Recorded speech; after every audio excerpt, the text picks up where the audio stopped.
Le doy la palabra primero a Carlos Cruz. Bueno, muy buenas tardes.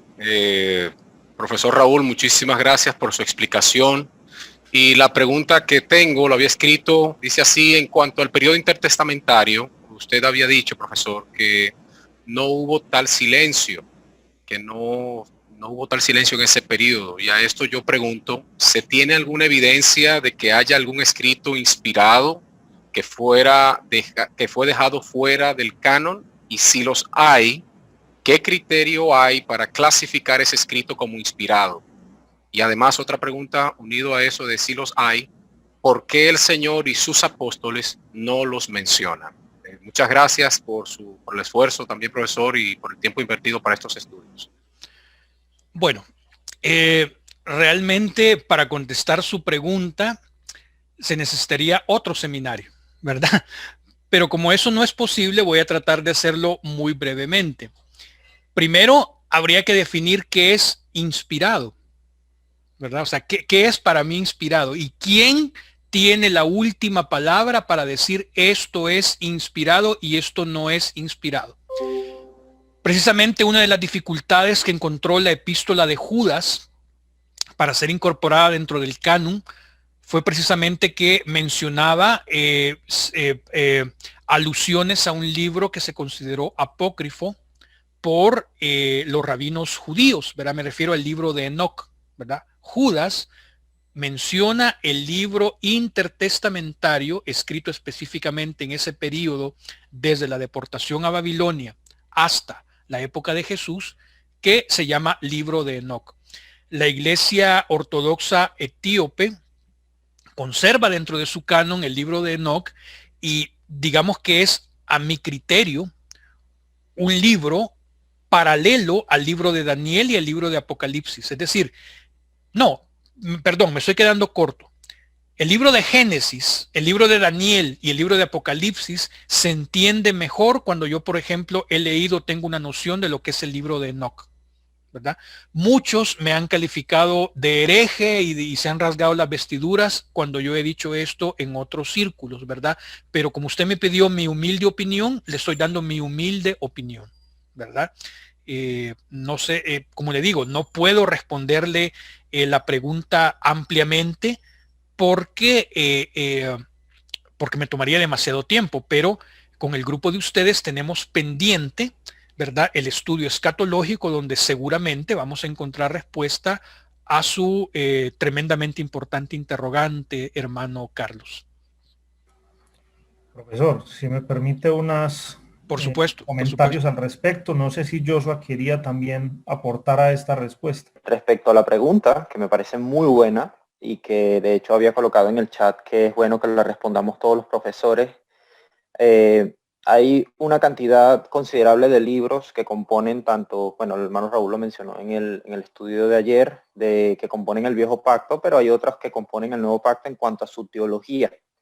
Y el problema muchas veces que tenemos a la hora de analizar estos escritos a los que llamamos apócrifos, que en realidad no son otra cosa más que elementos del segundo templo, literatura de la biblioteca del segundo templo, que fue muy conocida en los tiempos del Señor Jesús, que se tomaron como referencias para fortalecer la teología que envuelve a este personaje. Por ejemplo, no solamente tenemos al libro de Enoch que menciona mi estimado hermano Raúl, sino que también en la ascensión de Moisés, que también está en la misma epístola de Judas citada como referencia indirecta con el incidente del arcángel Miguel y Satanás. También tenemos, por ejemplo, en la epístola a los Hebreos capítulo 7, una mención bastante extraña de Melquisedec. Pues existe un documento que de hecho yo en mi intervención mañana voy a mencionar, que es el 11Q13, o también conocido como el documento de Qumran de Melquisedec, Midrash, que reinterpreta el personaje veterotestamentario. Hay un artículo de hecho sobre Melquisedec que habla a profundidad de este fragmento de Qumran en la página de la Escuela de Alejandría. El apóstol Pablo cita en su, si no me equivoco, epístola a los Corintios, una referencia, si no habrá sido la epístola a los Colosenses, pero él habla sobre la sabiduría como la imagen de Dios. Pues resulta que esa comprensión que tiene Pablo sobre la sabiduría cuando la cita está en el libro de sabiduría, que es parte de la biblioteca sapiencial donde está Eclesiástico, Eclesiastés, Proverbios, todo eso. También está el libro de sabiduría que todavía está en el canon católico. Es una cita que indirectamente hace el apóstol Pablo.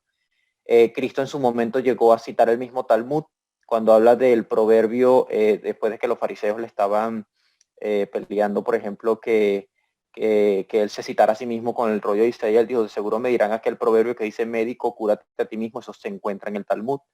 Y hay muchas otras referencias en el Nuevo Testamento donde se nota que hay una cantidad de escritos que no están dentro del canon actual, pero que sí, por lo menos para los apóstoles, eran claramente una referencia por lo menos de peso para su teología. Entonces sí hay evidencia. Lo que pasa es que habría que hablar un poco, como bien dice el hermano Raúl, es un seminario entero, la razón por la cual no lo tenemos en el canon, pero sí hay evidencias de que hubo más literatura. Yo quisiera Adelante, agregar, pues parte de tu pregunta la vamos a tratar en la clase quinta, donde vamos a ver la formación de la Biblia, o sea, cómo fue ese proceso de formación y de escritura también. Pero por ahora te puedo adelantar varias cosas. Lo que pasa es que a lo largo de los años he tenido que enfrentarme a ese debate muchas veces y he elaborado unas conclusiones.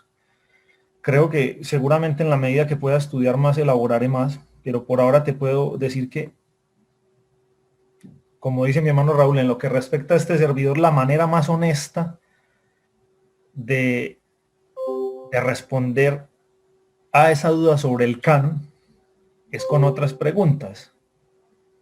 ¿Cuál canon? Porque es que hay varios. ¿Quiénes nos dieron ese canon? ¿Por qué lo adoptamos? Porque cuando vos comenzás a estudiar la historia del canon, te vas a llevar una cantidad de sorpresas como para irse de espaldas. Digámoslo así, lo he dicho en otros espacios, no sobra decirlo aquí, los evangélicos nos jactamos a veces de que nosotros no seguimos la tradición. No seguimos la tradición cuando nos conviene. Pero cuando nos conviene somos los más tradicionalistas, o como dirían en otros ambientes, más papistas que el Papa. Porque resulta que nosotros en muchas cosas somos muy católicos, solo que a veces no nos damos cuenta. Entonces sí, hay muchas preguntas que responderse ahí, y también hay que estudiar esto, como bien lo dice mi hermano, como un seminario aparte, y es un tema que se llamaría doctrina de la escritura. O sea, ¿de dónde sale esa concepción del libro sagrado? ¿Cómo se desarrolla? Porque eso no sale así de una. O sea, mejor dicho, la idea que usted y yo tenemos hoy en día de la Biblia como inspirada de Dios, libro sagrado, es un conocimiento y es una idea que se fue construyendo a lo largo de muchos siglos. En ninguna parte de la escritura, la que tenemos usted y yo por canónica, para no salirnos pues de ahí por ahora, en ninguna parte hay una afirmación categórica, que englobe todos los libros. Ni siquiera ninguna parte dice cuáles libros que usted y yo tenemos en el canon, y dice que eso es lo inspirado por Dios, y no se muevan de ahí. Esas afirmaciones son posteriores a la escritura de todos los libros, los que entraron y los que salieron de nuestro canon, en este caso. Entonces habría que estudiar toda esa historia de esa, englobándola dentro de ese concepto, la doctrina de la escritura, entender esa doctrina de la escritura. Entonces ahí tenemos que abordar el desarrollo de conceptos como la inspiración, la infalibilidad, y el más reciente, que es la inerrancia, que todos son conceptos que se fueron desarrollando posteriores a la confección de las escrituras. Por ahora solo te adelanto eso. No sé, Carlos, si respondemos medianamente tu pregunta. Sí, gracias por contestar, y claro, creo que por lo que ustedes me dicen ameritaría pues mayor tiempo y mayor un espacio para esto, porque eso involucra muchas preguntas. Hablar del canon, como bien lo conocemos hasta ahora, obviamente ustedes tienen el conocimiento de todas estas cosas. Nosotros que hemos recibido el canon como tal y que lo estudiamos y que de esto hacemos nuestro ejercicio de creyentes, en el ejercicio de la fe, de poner nuestra confianza en lo que allí está escrito, pues obviamente pues toca una fibra de nuestro corazón que pues a más de uno de nosotros nos queda esa preocupación, no por lo que está escrito, sino dado lo que dijo el profesor, pues me saltó esa pregunta y quise hacerlo y pues me resultó de preguntarlo, ¿no? Para ver de qué fuera la opinión. Ahora bien, Carlos, perdona que te interrumpa. ¿Tú te imaginas una Biblia actual sin el libro del Apocalipsis? No, claro que no. Bueno, pues unos obispos allá por el siglo IV, V después de Cristo sí se le imaginaron, ¿verdad? Existía. No solamente se la imaginaron, existía. Existía, ¿verdad? Entonces, imagínate la Biblia sin final. O sea, queda todo, pero o sea, lo más misterioso posible. Yo creo que deben asistir a la exposición, bueno, de todos mis hermanos, pero si te interesa eso, la exposición que va a dar el profesor Lucas Peláez el día viernes y sábado, en este mismo horario. Bueno, estaremos atentos. Muchas gracias, profesor. Con mucho gusto, Carlos. Y a los demás también, muchas gracias. Tiene la palabra, gracias, Emanuel. Tiene la palabra mi hermano Rolando Benavides. Sí, ¿qué tal, Raúl? Mira, me disculpas, pero por mi disciplina arquitectónica tengo que hacerte una pregunta un poquito física. Mira, cuando pasaste la imagen de el templo que le llaman el modesto templo de Nehemías, ¿no? El que Nehemías, después del exilio babilónico y tal, se reconstruye y tal, con Esdras, como sacerdote y tal. Todos sabemos que el templo tenía la parte del lugar santísimo, el lugar santo y el atrio donde mataba pues el animal, estaba la tina del agua y todo lo demás tal, ¿no? Entonces me llama la atención que conozco perfectamente muchas imágenes por mi carrera del templo que luego reforma o amplía Herodes, y lo que me llama la atención de ahí es que el atrio pasa a ser una gran plaza, la plaza que está rodeada por estas galerías. Tengo entendido por un viaje que tuve que esas galerías son donde Cristo se quita el cinturón y comienza a dar latigazos allí a los cambiarios de las monedas. Entonces, eso ocurre en los alrededores, en las galerías a ese atrio. Pero dime una cosa, ¿habría una profanación de convertir el atrio pequeño del templo original que diseñó pues David y que lo construye Salomón y todo, a lo que hace Herodes de esta ampliación de convertir el atrio realmente en una plaza? Digo, no sé si tiene la respuesta, porque definitivamente una pregunta arquitectónica, ya digo, por mi disciplina, pero sí llama la atención, ¿no? Si hay alteraciones, si Herodes altera. Es una pregunta muy arquitectónica, pero realmente tiene un trasfondo coyuntural, ¿verdad? Y es que Herodes tenía una fuerte influencia helénica, ¿verdad? Si tú tuvieras el privilegio de mirar en vivo el templo herodiano de Jerusalén, o sea, tú estabas viendo una similitud marcada con el Partenón griego, ¿verdad? O sea, todas esas columnas, todas esas atrios, todas esas galerías tenían los materiales utilizados eran muy diferentes. Yo tuve el privilegio de asistir a una conferencia dictada por el Seminario Bíblico de Enoch, ¿verdad? Así se llama, porque son conferencias un poquito especiales, digámoslo así, donde arquitectos israelíes hacían una representación de lo que fue el primer templo de Salomón, ¿verdad? O sea, porque uno se imagina el templo de Salomón como, wow, el de Herodes se queda pero pachito, pues, pero no, era una cosa tan sencilla, tan minimalista, pero tan bien hecha al mismo tiempo, que uno se queda estupefacto. Esto no puede ser, porque nosotros tenemos una mentalidad y nos ha venido inculcando esa mentalidad helenística de cómo fueron las cosas, ¿verdad?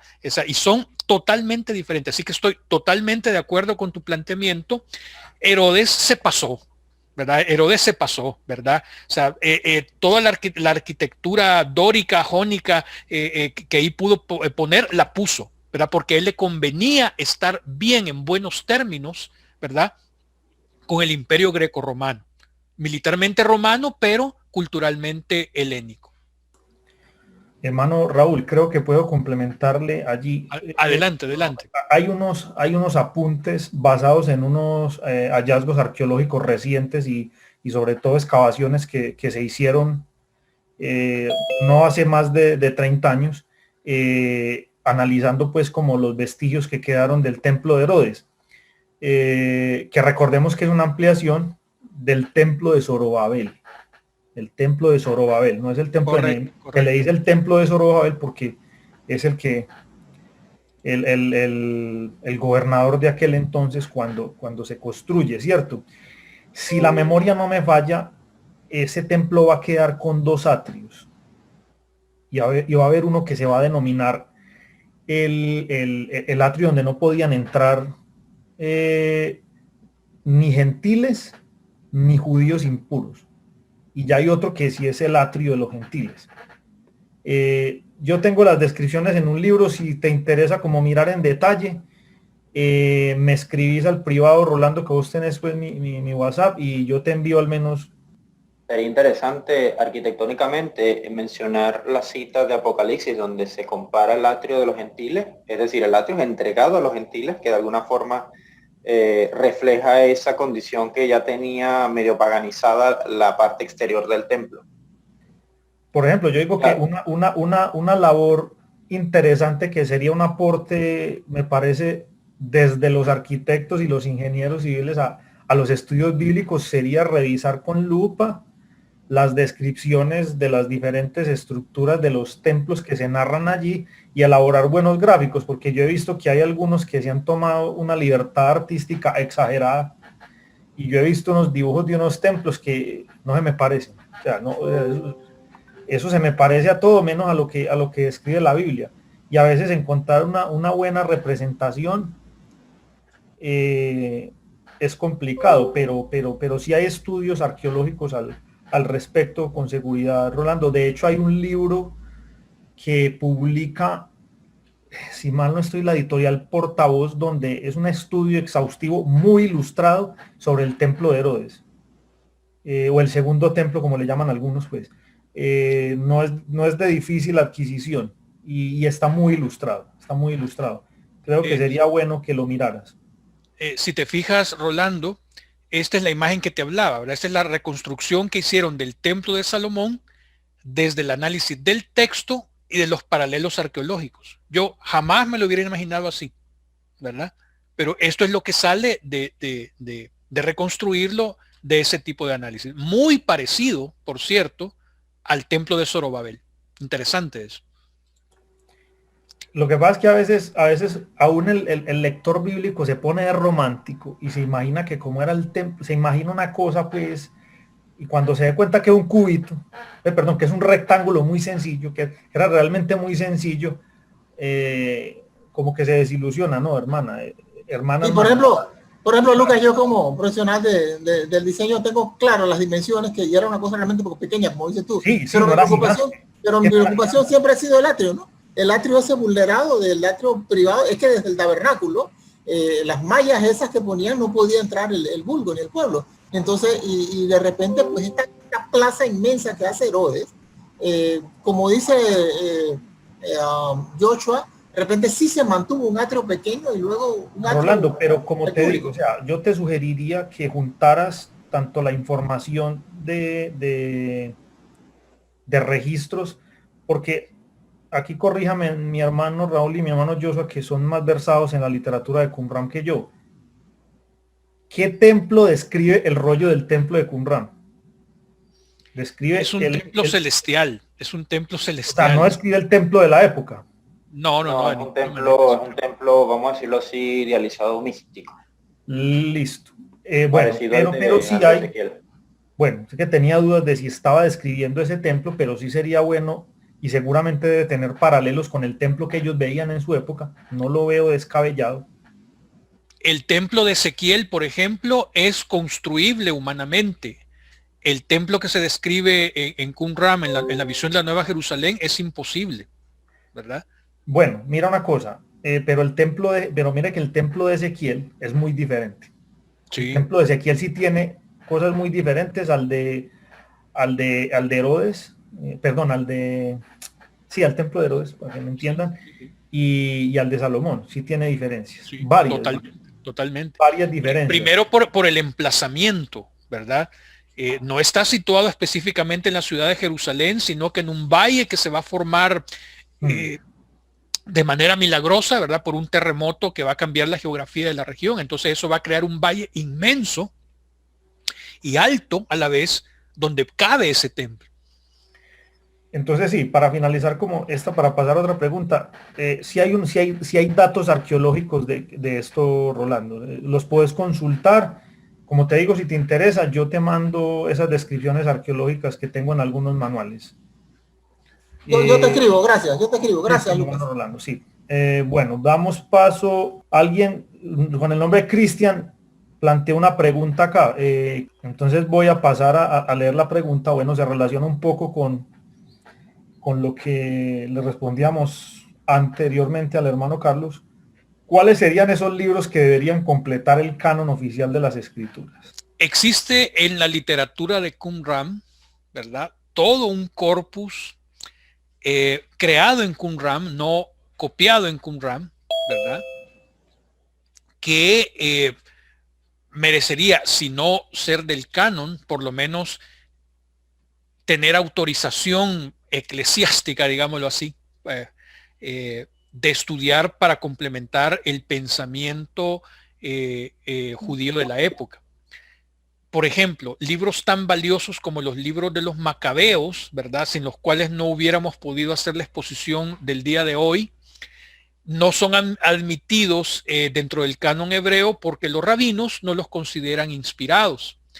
Pero es que a veces el concepto de inspirado, un libro no sea inspirado, me va a dejar unos huecos profundos en la continuidad del relato de los sucesos que realmente estaban pasando alrededor del pueblo de la Biblia, pues, ¿verdad? Entonces esas lagunas mentales, lagunas históricas, siempre van a ser una mella profunda en la concepción global que yo tenga sobre el texto bíblico. Estoy sugiriendo que se saquen doctrinas de ahí, ¿verdad? Sino que haya la autorización de las denominaciones de poderlos estudiar de una manera más libre y no tan prohibida como es ahora, por ejemplo, ¿verdad? Por ejemplo. Hermano Raúl, una cosa que quisiera complementar ahí. Lo que pasa es que hay una serie de terminología que, bueno, es complejo tratarla toda en detalle, pero son términos que según las épocas cobran más significación o la pierden o cambian. Créame que no es lo mismo el término apócrifo en los primeros siglos de la historia del cristianismo que lo que entendemos hoy por libro apócrifo. Claro. Como la palabra deuterocanónico. Deuterocanónico literalmente significa segundo canon. Eso significa el término deuterocanónico. Entonces, ¿qué pasa? Inmediatamente los que al tratar de resguardarnos sanamente dentro de ese límite que es el canon, y dicho sea claro, el canon es una línea artificial. Se propuso como por cuidado. Tenía una intención muy sana, pero indirectamente cometió llamémoslo así, el delito de castrarnos. Porque entonces inmediatamente nos puso a pensar que todos los otros libros son malos y no tienen nada que decirnos. Y en algunos casos a pensar de que todo lo que dicen esos otros libros son mentiras. Lo que pasa es que hay que pensar también cuál es el propósito de los libros que están dentro del canon. O sea, obedecen a un propósito, llamémoslo espiritual y devocional. Eso es uno de los aspectos claves para la formación de cualquiera de los canon. Pero obviamente hay información que necesariamente hay que buscar en otras fuentes. Vuelvo y repito, recuerden que muchos de los escritos bíblicos trataban de responder unas cosas y a eso apuntaron. O sea, yo les hago una pregunta. El apóstol Pablo nos describe cómo era la geografía de la ciudad de Corinto, nos dice cómo vivían las mujeres y los hombres allí. Entonces, ¿cómo hacemos para saber eso? Nos toca recurrir a otros textos para tener idea de cómo pensaban, cómo vivían y acudir a la otra literatura. Para hacer un análisis justo, honesto y hermenéutico serio, si yo quiero descifrar qué decía un texto que fue escrito, por ejemplo, en el siglo cuarto, quinto, yo tengo que apelar e investigar si hay otra literatura que se escribió en esa época en la misma región, para construir un panorama completo, para poder entender y decir con una mediana elocuencia lo que querían decir esos textos y lo que definitivamente no querían decir. Pero al castrarme yo, metiéndome dentro de ese canon y decir que solamente esto tiene que hablar, ya inmediatamente yo voy a hacer una interpretación castrada. Y una interpretación totalmente sesgada. Totalmente sesgada.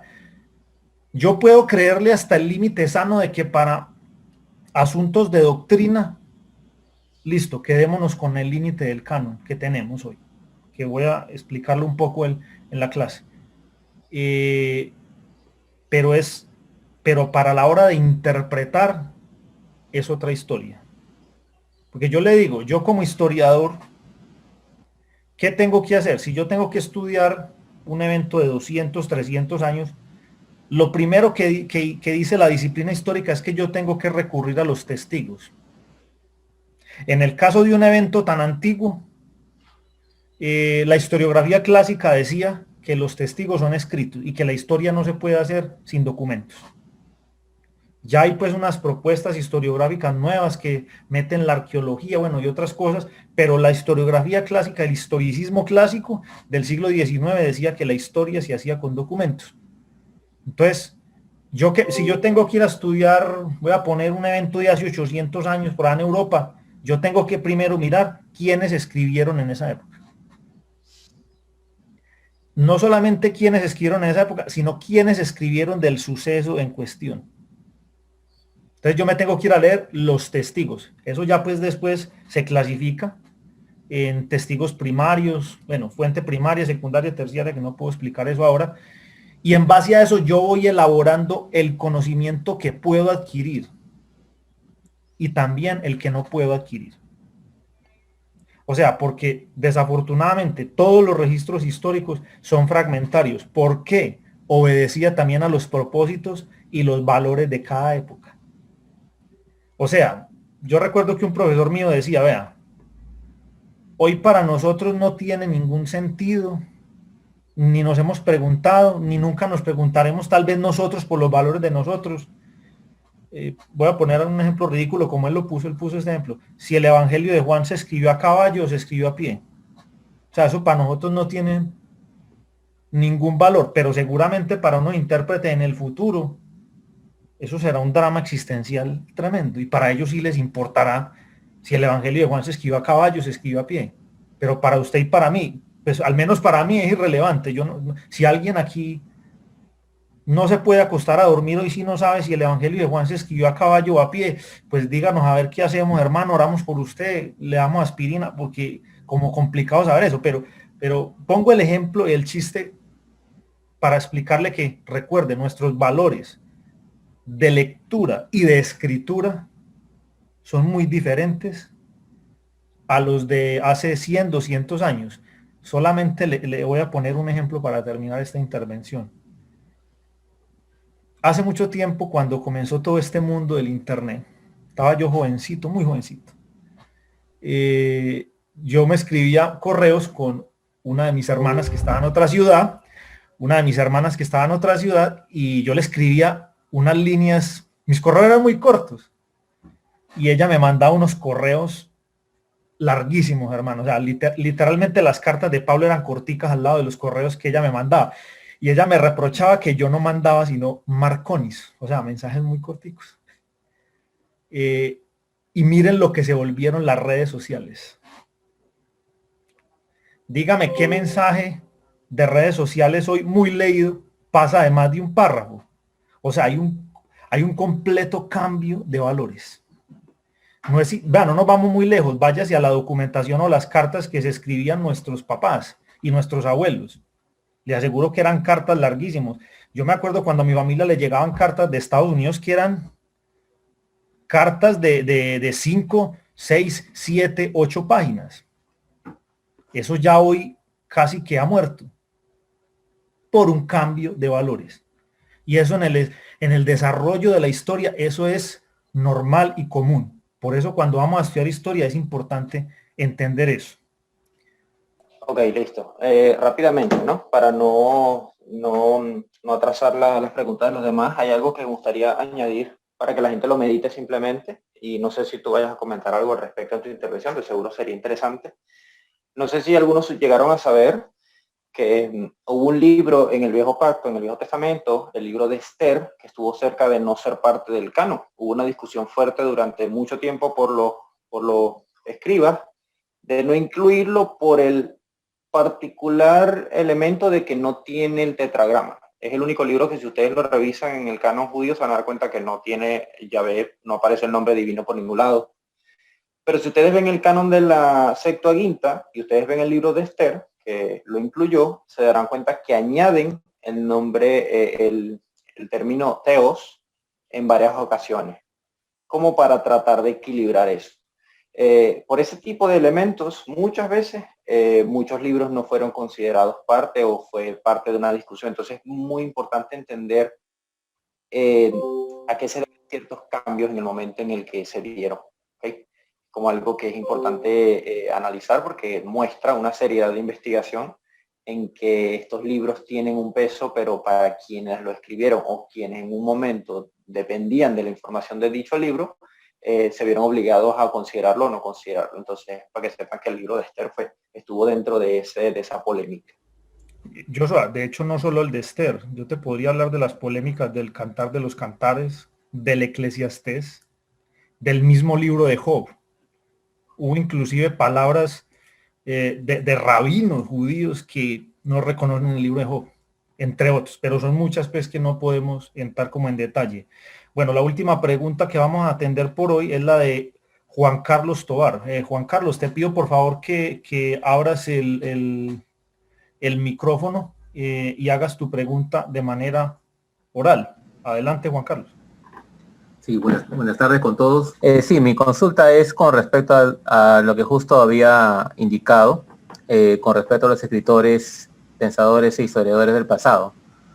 Quería saber si había una forma de conocer también su reputación de estos escritores, ¿no? Del pasado, y qué influencias filosóficas, políticas, sociales, religiosas tenían, ¿no? Qué tan fácil o difícil es saber esto, y si también, más que todo, tenían alguna, digamos, influencia negativa o comprada, digamos, por algún grupo de poder de repente que en esa época pudieran existir, ¿no? Y sobre todo en particular tratando de desprestigiar el cristianismo, ¿no? Por ejemplo. Esa es mi pregunta. Gracias. Bueno, voy a comenzar yo, pero seguramente que mis hermanos la van a poder ampliar mucho más por cuanto a las disciplinas que ellos dominan. Tenemos el caso típico de Flavio Josefo, por ejemplo. Flavio Josefo fue un judío helénico, ¿verdad? Que incluso cambió su nombre, ¿verdad? Un nombre helénico, que fue parte de las cortes del emperador, y en sus escritos se mira un sesgo, ¿verdad?, hacia sus propias creencias. Entonces, hay cosas de Flavio Josefo que las podemos tomar como útiles, y hay otras que sabemos que es el mismo corazón de Flavio Josefo hablando, pues, ¿verdad? Yo creo que eso ocurre casi que en toda la literatura antigua, ¿verdad? Yo no puedo venir y tomar a ojos cerrados a ningún autor antiguo y decir, porque lo dijo tal, estaba diciendo absoluta verdad, ¿verdad? Entonces, en eso la disciplina de las comparaciones textuales tiene mucho que ver, ¿verdad? Entonces los datos se van corroborando no de uno, sino de otro. Es decir, unos se juzgan entre otros, ¿verdad? Más o menos del mismo periodo. Pero, por ejemplo, sin Flavio Josefo, por ejemplo, no sabríamos muchas cosas que de no ser por él, habrían quedado en el olvido. No sé si quiere ampliarlo usted, hermano Lucas o hermano Joshua. Bueno, hay algo indispensable en la reflexión historiográfica, y es lo que se denomina en la parte metodológica el cruce de fuentes. Lo ideal para yo analizar cualquier acontecimiento histórico o personaje es tener varias voces, varios testimonios, no quedarme con uno solo. Por eso es tan particular y es una herramienta que me parece a mí genial, que la biografía de nuestro Señor Jesucristo aquí en la tierra no la contaron uno ni dos, sino cuatro. Y también los mismos registros que se pueden sacar de las epístolas paulinas y de las epístolas católicas, ¿cierto? Entonces, tenemos muchas aristas. Hay mucho pues que podríamos decir allí, pero básicamente hay un escritor hay un escrito de un historiador francés que ahora se me escapa el nombre. El texto se llama La operación historiográfica y él habla de que a la hora de analizar un autor, un texto, usted tiene que revisar tres cosas. La primera, tiene que ver con un asunto geográfico. ¿Dónde está él? ¿Dónde está él? Porque eso ya va a decir cosas. No es lo mismo si usted escribe hoy en día desde Nueva York, así escribe desde Caracas o así escribe desde Tel Aviv. Tiene un contexto geográfico y político muy diferente. Muy diferente. O si escribe usted desde Corea del Norte. Eso ya da unos indicios. También hablaba él de un lugar social, y eso lo enmarca también dentro de algo que él denominaba un lugar social de producción. Y eso tiene que ver con la escuela a la que asistió. O sea, créame que no va a ser lo mismo escuchar a alguien salido por ejemplo, de la Universidad de París, que un estudiante de Cambridge, que un estudiante de una universidad latinoamericana. Van a escribir desde posiciones muy diferentes y desde escuelas en líneas muy diferentes. A esto también se suma, y yo creo que no nos tenemos que ir muy lejos, no se tiene que ir más lejos que del grupo de personas que vemos aquí. Yo creo que, a ver, nosotros somos herederos, así no lo querramos admitir, nosotros somos herederos de tradiciones evangélicas diferentes. Si nosotros nos ponemos a hablar a calzón quitado aquí, nosotros venimos de tradiciones evangélicas diferentes y algunas sí se emparentan en alguna parte del árbol genealógico.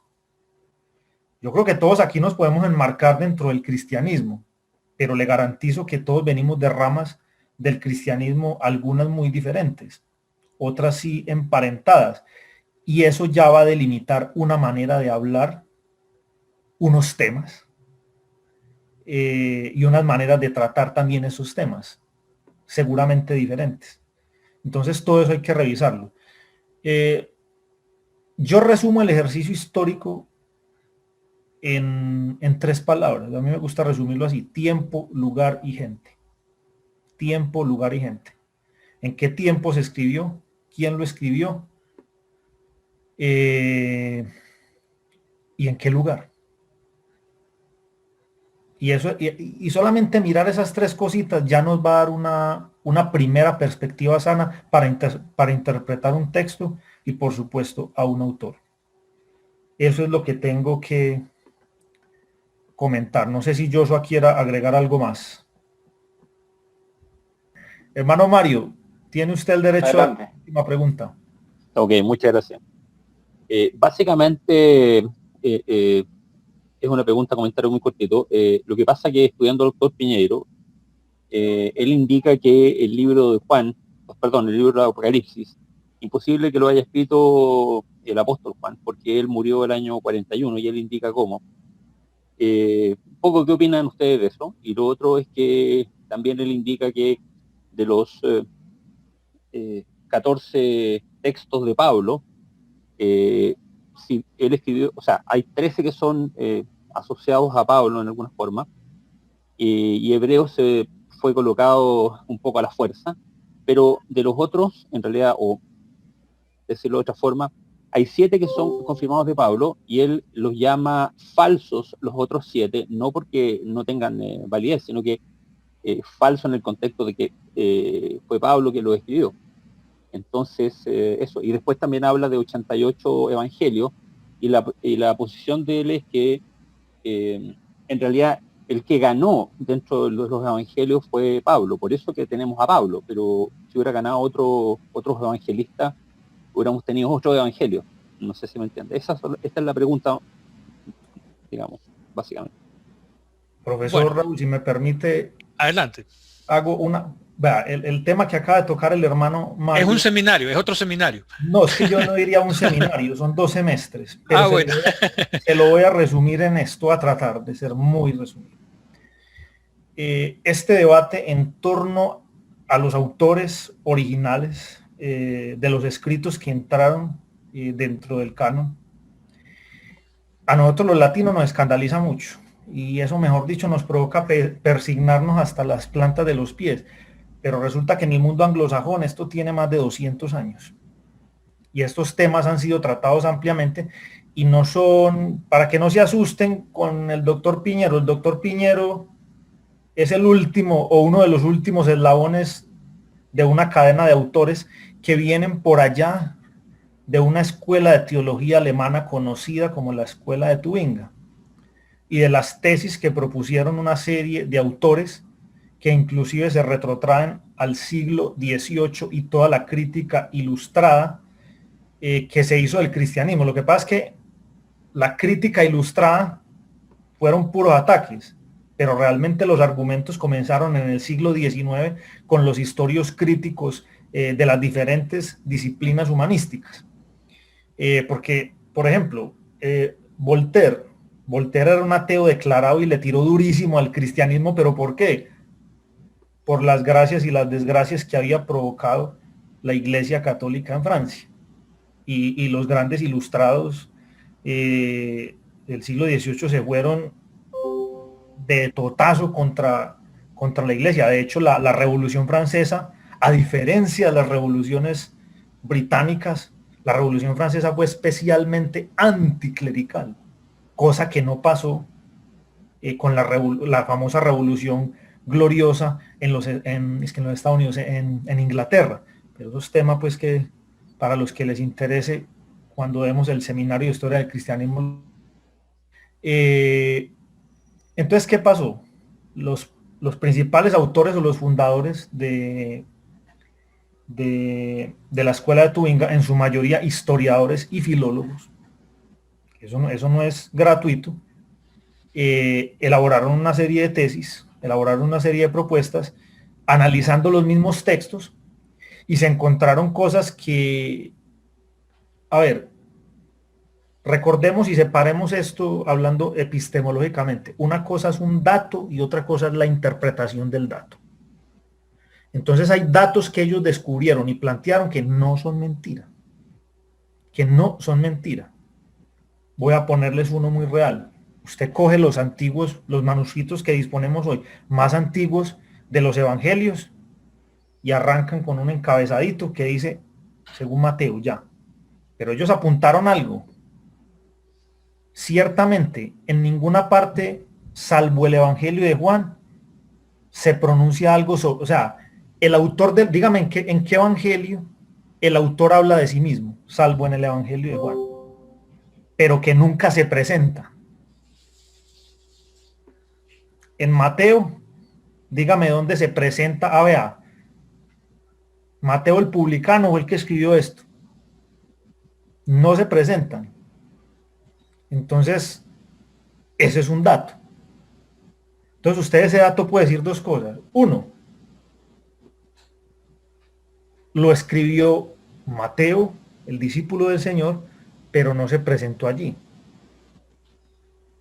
O dos, no lo escribió Mateo. Dos interpretaciones basado en lo mismo. pero sumémosle más evidencia a eso. Resulta que hay varios documentos muy antiguos de la llamada patrística que hablan del origen de los evangelios. Y tenemos documentos tan antiguos como el fragmento Muratori, que es una de las listas que hace referencia a los 27 libros, o casi a todos los 27, no recuerdo si falta uno o dos, de lo que actualmente es nuestro canon del Nuevo Testamento, y habla un poquito en detalle de quiénes escribió. Lo importante de esa lista es que es una lista escrita aproximadamente en el año 170 y da detalles sobre estos escritos. Y tenemos otros documentos aún más antiguos que hablan, por ejemplo, sobre la redacción de los evangelios, que son los denominados fragmentos de Papias, de la primera mitad del siglo segundo, o sea, póngale que son entre el año 100 y 150. Y hay unos fragmentos allí que hablan de quienes escribieron los evangelios. Entonces allí ya tenemos otros testimonios. Hay testimonios de estos, algunos de ellos, que me parece que han sido ignorados adrede por una mala ciencia o por una ciencia muy acomodada, pero hay otros testimonios que sí nos pueden llevar a pensar que los autores, al menos en el caso del evangelio, de los evangelios, sí son quienes dicen. Por ejemplo, vea, hipótesis y teorías de la redacción y las fechas de los evangelios, yo conozco muchas. O sea, ahí sí, como quien dice, escoja cuál le gusta más.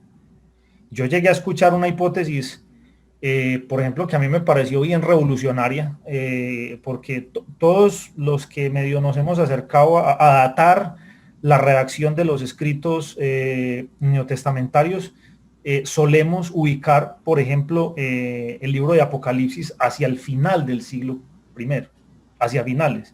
Pues resulta que hay un autor que propuso una tesis de que el Apocalipsis fue escrito antes del año 70 y tiene unos argumentos muy interesantes. Yo nunca lo había escuchado, pero por eso te digo, hay hipótesis así. Las que definitivamente se cayeron y se siguen cayendo gracias a los hallazgos de los papiros son las de todos aquellos detractores del cristianismo que afirmaban que los evangelios se escribieron en el siglo III o se escribieron en la época de Constantino. Pues los hallazgos manuscritos han cerrado esas bocas, porque si usted lee, por ejemplo, un autor como se me están escapando los nombres hoy, hermanos, qué pena, la memoria me está fallando. Hay un autor marxista que hizo una historia del cristianismo primitivo, se me escapa el nombre, pero es un autor del siglo XIX, y resulta que es que a muchos críticos del siglo XIX, yo como crítico les perdono una cosa: ellos no tenían los datos que tenemos hoy. ¿Por qué? Porque es que el siglo XX es rico en hallazgos arqueológicos y sobre todo en hallazgos documentales. O sea, usted no le puede pedir a esta gente que no dijera ciertas cosas si es que no tenía los datos que han aportado ciertas disciplinas hoy, y principalmente muchos hallazgos arqueológicos, porque obviamente la arqueología del siglo XX ha tenido notables desarrollos, no solamente técnicos y tecnológicos, sino también teóricos. La manera de analizar datos ha sufrido considerables evoluciones y mejoras. Entonces, lo que pasa es que, vea un detalle que a veces no se piensa. Los manuales con los que se enseña teología hoy en muchos seminarios e institutos, los escribieron alumnos de esos profesores o de esos grandes manuales del siglo XIX. Hoy en día tenemos la ventaja de que los conocimientos y los datos se riegan rápidamente. Sin embargo, también estamos llamados a hacerles una sana crítica. Y nunca podemos perder ese espíritu crítico. Hermano Raúl, adelante. Sí, solo una breve reflexión respecto a eso. Por supuesto que esta es una hipótesis personal, pero que también está basada en todo lo que he estudiado, ¿verdad? Y cuando se estudia la cultura hebrea y las culturas que surgieron de ahí, se llega a tener una idea no de autores, sino de escuelas de pensamiento. Por ejemplo, a mí no me resulta nada raro ni ningún disparate que Timoteo haya escrito su propia epístola, la epístola que conocemos como Pablo dirigida a Timoteo, con las palabras de su mentor, pero que él no tuvo el valor de firmarla como propia porque eran las enseñanzas que su mentor, Pablo, ¿verdad?, le había dicho a él. Lo mismo ocurre con el proto-Isaías, el deutero-Isaías y el tritio-Isaías. Para que un solo Isaías haya escrito todo ese volumen, como dije en la primera intervención, se necesitaría que hubiera vivido 230 años, ¿verdad? Y eso no es posible. Sin embargo, no es descabellado pensar que sus propios alumnos o discípulos hayan continuado lo que, por el hecho del final humano que él tuvo, pues la muerte, él no pudo continuar con sus propias enseñanzas. Pero como eso es parte de la cultura hebrea que nosotros no nos identificamos ni estamos familiarizados con ellas, nos resulta casi que una blasfemia, pues decir que todo Isaías no lo hizo Isaías, ¿verdad? O que Pablo no hizo todas sus epístolas, las que se le atribuyen, ¿verdad? Probablemente es el mismo caso con Juan, ¿verdad? Pero hay cosas que, por supuesto, por falta de datos, solo podemos tener hipótesis. Y bien, yo creo que mi hermano Lucas estará de acuerdo en que por el día de hoy vamos a llegar hasta acá, pero haciéndoles la atenta y cordial invitación para que no se pierdan la continuación de este seminario durante toda la semana en su mismo horario por el mismo medio. Sí, hermanos, gracias por su paciencia, por el aguante de su cadera y por el aguante, por el amor que nos ha ido teniendo y por todo. Muchas gracias a todos los hermanos. Quedan despedidos. Dios me los bendiga. Que tengan un resto de tarde, noche, día, según su ubicación. Dios les bendiga. Muchísimas gracias, hermano. Hasta luego. Adiós. Muchas gracias, mi hermano.